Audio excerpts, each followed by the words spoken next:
Good morning sa lahat. Tara basa tayo na ating libro guys. Magandang balita. Biblia. Today is 20 September 2024. Nandito tayo sa aklat ng Mateo chapter 4. Ang pagtukso kay Jesus. Pakisabayan ako ng basa guys para pare-pareho tayo dito matuto. Nung panahon ni Jesus na buhay pa siya dito sa lupa. Yan yung kasaysayan na nandito sa Mateo. Mateo chapter 4 verse 1. Pagkatapos si Jesus ay dinala ng Espiritu sa ilang upang tuksohin ng diablo. Verse 2.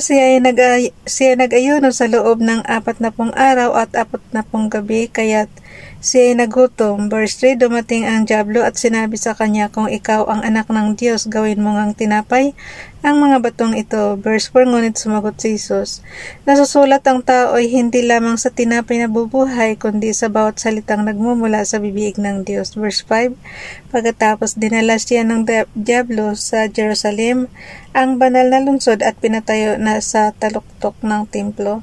Verse 6. Sinabi nito sa kanya, kung ikaw ang anak ng Diyos, magpatihulog ka, sapagkat nasusulat sa kanyang mga anghel, ikay itatagubilin, at sa kanilang mga kamay ikay aalalayan. Nang sa mga bato paamoy hindi masasaktan. Verse 7. Ngunit sumagot si Jesus, nasusulat din naman, huwag mong susubukin ang Panginoon mong Diyos. Verse 8. Pagkatapos dinala naman siya ng diablo sa isang napakataas na bundok, at ipinakita sa kanya ang lahat ng kaharian sa daigdig at ang kapangyarihan ng mga ito. Verse 9. Sinabi ng diablo sa kanya, ibibigay ko sa iyo ang lahat ng ito kung magpapatira pa ka at sasamba sa akin. Verse 10. Kaya't sumagot si Jesus, lumayas ka, Satanas, sapagkat nasusulat, ang Panginoon mong Diyos ang dapat mong sasambahin, at siya lamang ang dapat mong paglilingkuran. Verse 11. Pagkatapos iniwan na siya ng diablo, dumating naman ang mga anghel at siya pinaglingkuran nila.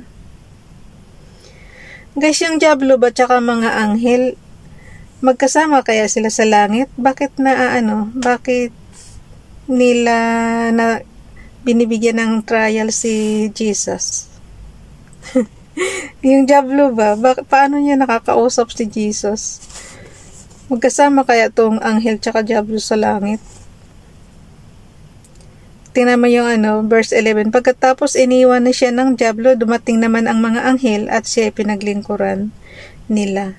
Ang simula ng paglilingkod ni Jesus sa Galilea. Verse 12. Nang mabalitaan ni Jesus na ibinalanggo si Juan, bumalik siya sa Galilea. Verse 13. Ngunit hindi na siya sa Nazaret na nirahan, kundi sa bayan ng Capernaum, na nasa baybayin ng lawa ng Galilea, na sakop ng Zebulon at Naphtali. So, ibig sabihin, iniwan niya sila Joseph tsaka Mary. Diba doon yun sa nakatira sa Nazareth? Pero siya, hindi na siya sa Nazareth na nirahan, kundi sa bayan ng Capernaum.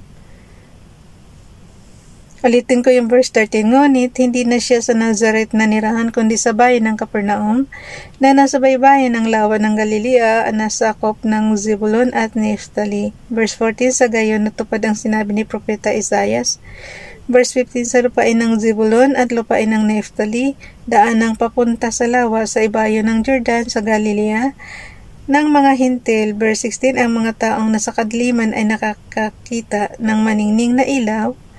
Sa mga nakatira sa lilim ng kamatayan ay sumikat ang liwanag. Verse 17. Magmula noon ay nangaral na si Jesus, itinuro niyang magsisi na kayo at talikuran ang inyong mga kasalanan, sapagkat malapit nang dumating ang kaharian ng langit.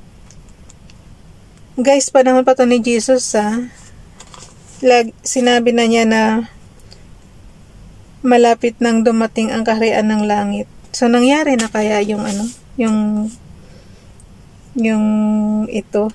Kasi panahon pa to ni Jesus yung kwento na to guys eh. Ang pagtawag sa 4 na mangingisda. Matthew chapter 4 verse 18, minsan naglalakad si Jesus sa tabi ng lawa ng Galilea, nakita niyang naghahagis ng lambat sa lawa ang dalawang mangingisda, si Simon na tinatawag ding Pedro at ang kapatid niyang si Andres. Verse 19, sinabi ni Jesus sa kanila, sumunod kayo sa akin at gagawin ko kayong mga mangingisda ng mga tao. Verse 20, noon day, iniwan nila ang kanilang mga lambat at sumunod kay Jesus. Verse 21, nagpatuloy siya ng paglalakad at nakita rin niya ang magkapatid na Santiago at Juan na mga anak ni Zebedeo. Sila'y nasa bangka kasama ng kanilang ama at nag-ayos ng lambat. Tinawag din sila ni Jesus. Verse 22, agad nilang iniwan ang bangka at ang kanilang ama at sumunod kay Jesus. Pangaral at pagpapagaling ni Jesus. Minsan guys, nai-English ko siya, minsan natag-Tagalog ko siya. Kayo na bahala umintindi ha. Verse 23, nilibat ni Jesus ang buong Galilea, nagtuturo siya sa mga sinagoga at pinapangaral na ang magandang balita tungkol sa paghahari ng Diyos. Pinapagaling din niya ang lahat ng mga tao may sakit at karamdaman. Verse 24, ang balita tungkol sa kanya ay kumalat sa buong Syria, kaya't dinalan sa kanya ang lahat ng may sakit at mga nahihirapan dahil sa iba't ibang karamdaman, mga sinasapian ng mga demonyo, mga may epilepsya, at mga paralatiko. Silang lahat ay kanyang pinagaling. Verse 25, dahil dito sinusundan siya ng napakaraming tao buhat sa Galilea, sa Decapolis, sa Jerusalem, Judea at maging sa ibayan ng Jordan. Guys, sa generation natin ngayon, ito kasi kaya maraming kumbaga sa pasyente na to ni Jesus ay yung mga may sakit. Sa generation natin ngayon, doktor tayo pupunta pagka hindi na kaya ng ng katawan natin. Huwag niyong hintayin na hindi na kaya ng katawan niyo yung sakit niyo. Kailangan agapan niyo na pumunta sa doktor, guys.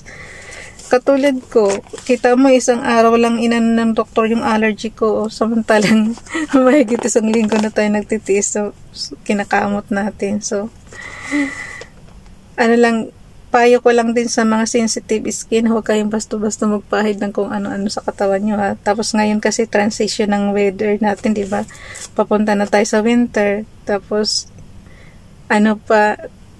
kung sensitive yung skin mo, talaga magkaka-allergy ka guys, kasi sa weather din yan.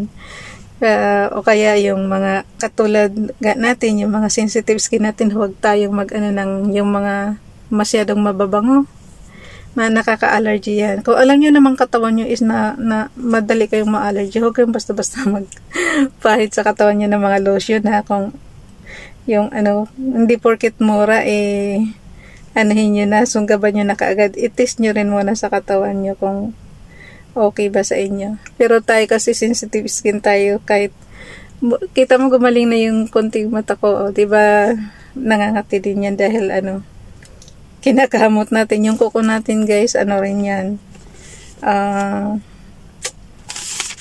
basta may germs din yan.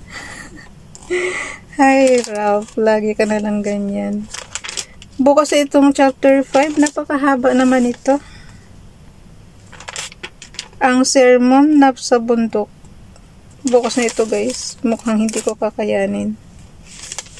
Dami-dami. So, lagay natin dito.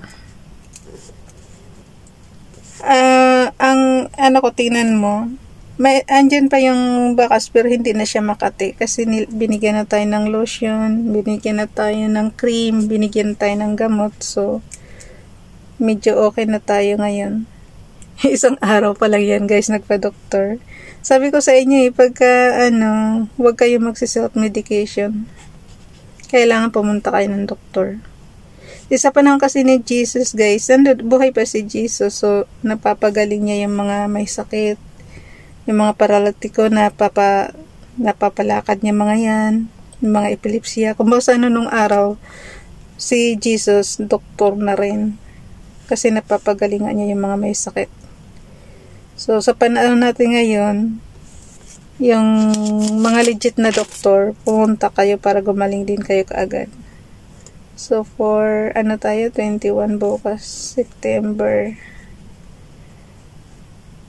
Ako kasi makita ko lang yata yung doktor, gumagaling na kaagad ako. Ay, naku. Kaya, kahit isang araw lang magaling na kaagad tayo. So, hanggang dito na lang guys. Bye everyone. God bless.